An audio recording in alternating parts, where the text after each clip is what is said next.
sort of window into the world of pricing. So most companies spend an enormous amount of money on marketing, right, Teresa?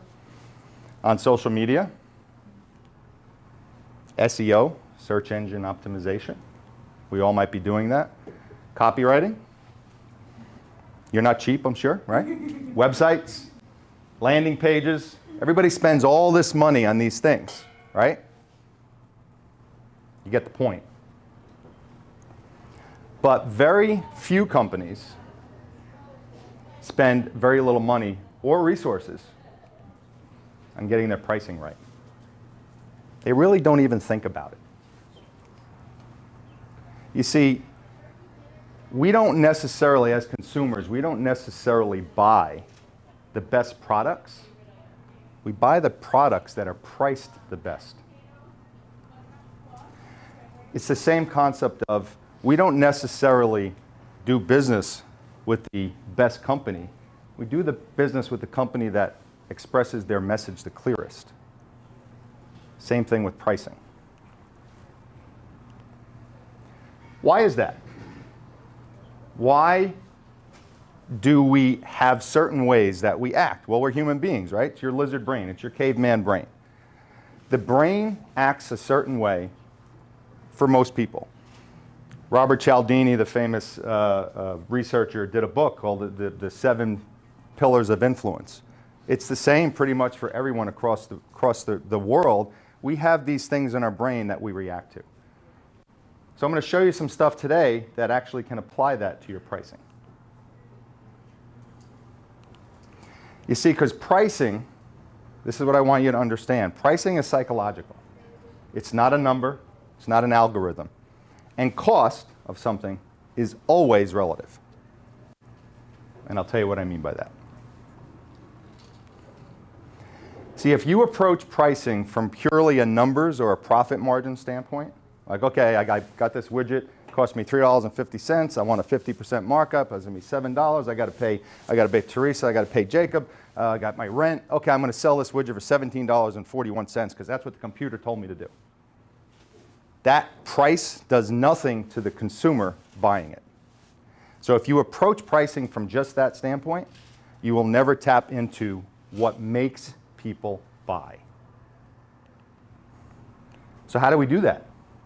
I like to say that pricing needs to feel like a nice hot cup of coffee on a cold winter day. Cup of hot cocoa. How do you make that price go, wow, you know what? This was worth every penny. I'm going to buy this. I do a lot of training on to help people go from where you are now and how you're presenting your pricing to turning your pricing into a way that's going to help people be comfortable enough to purchase from you.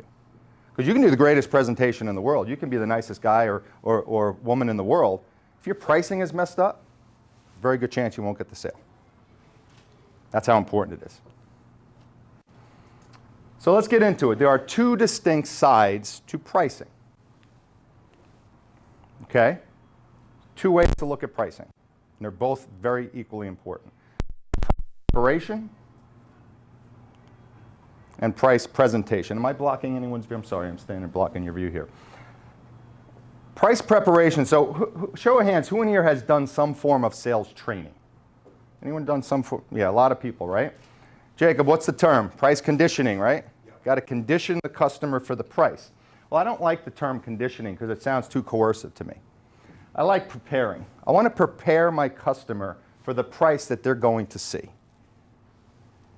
Then once they're prepared for it, how am I going to present it? You have to take they're 2 separate things. You can't just have a price and say, here it is, $1,600.41. So I'm going to show you 3 ways that you can do this. The first is called anchoring. You may have heard of this concept, but anchoring is a concept. It's a psychological concept that's really brilliant, and it really is the #1 way to prepare your customer for a price. And what is anchoring?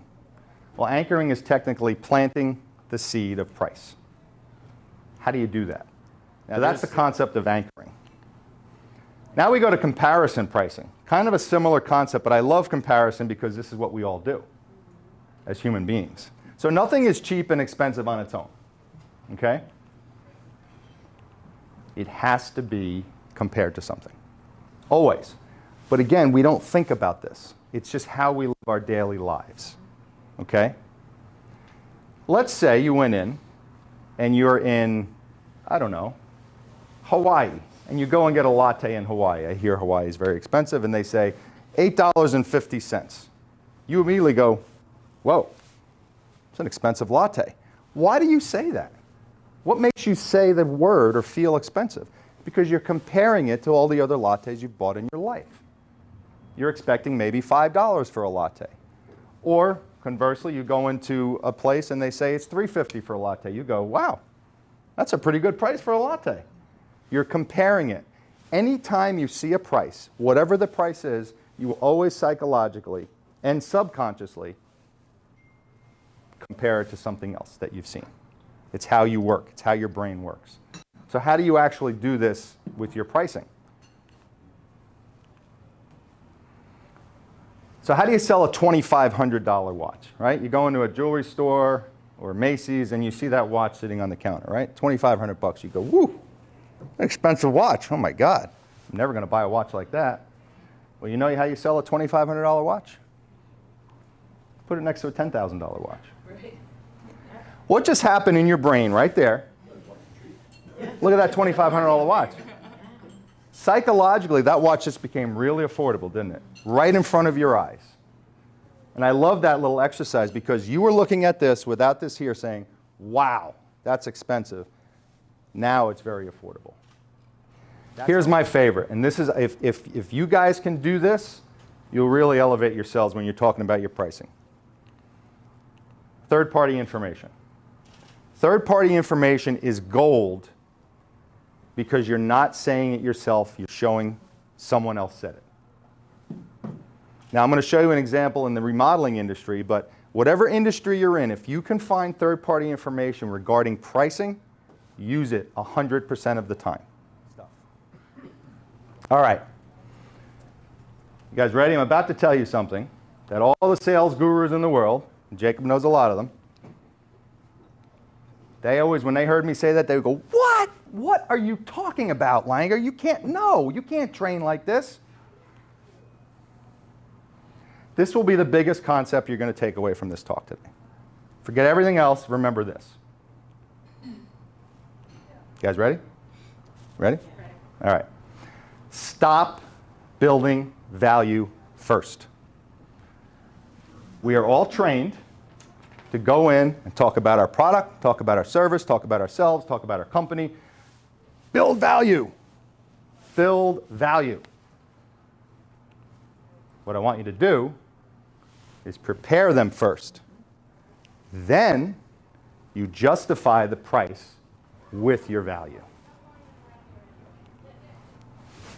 Mind blown, right? I've had so many people say, wait, that's completely opposite of how we're trained. Let me tell you what this means. Let me give you a real life example of this. What does this mean?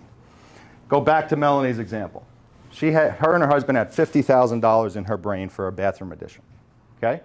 If I go in as a contractor and I start talking about how great my installers are, how great my designers are, all the great materials we use. I've been in business 15 years. My grandfather started the business when he was 21. It used to be in a green shed. Now it's a big building in South Providence. Blah, blah, blah, blah, blah. You could give the greatest demonstration in the world, and you could be thinking, because now you know the bathroom addition in your head is going to be about $110,000. You could be thinking, there's no way, I'm building so much value here, there's no way she can think that this bathroom is less than $110,000. She's going to think it's that much money, because look at all the value I'm building. What's she thinking? Holy crap, this is really going to be $50,000. Because that's her mind. That's her value of the job. If you don't prepare her for the price, you're only building value to her number, not the real number. So then you're all done, and you design everything. She has no idea. They're nervous because they think it's going to be $50,000. And you show them 120? What happens? Bye. Holy crap. See you later, alligator, right? But if you actually prepared her like I did, and now I start building the value, now I start talking about my installers and what's important to them and answering all their questions and talking about all of that, Now I'm building value to 120,000. I'm no longer building value to 50. So that's the biggest concept I want you to take. Don't build your value first. Prepare them for the price first, then build your value after that. That make sense? So let's do this real quick thing. So presenting the price strategically is what I like to say. How you present your price to the prospect is really the most important thing, because after you prepare it, you're not done. You still have to present it the right way. You can't just say, here's the price, because I prepared you for it. There's still more psychological stuff in play here. And the one that we're all familiar with, and I'm going to go through and just show you how important this is, because people poo-poo this, especially service providers, is ending your numbers in a 7 or a 9. Retail industry does this all the time. Everyone else doesn't. Allie, if you're a service provider, how often do you end your prices in a 0? All the time. Don't do that. Zeros look fat to the brain. Zeros look expensive. If your average was $4,000, make it $39.97. Okay? Always end your pricing in a 7 or a 9. Trust me, every package I do ends in a 7 or a 9, and no one's ever said anything to me about it. And here's why. Psychologically, the numbers 7 and 9, go back to that word comfortable, feel more comfortable to your brain.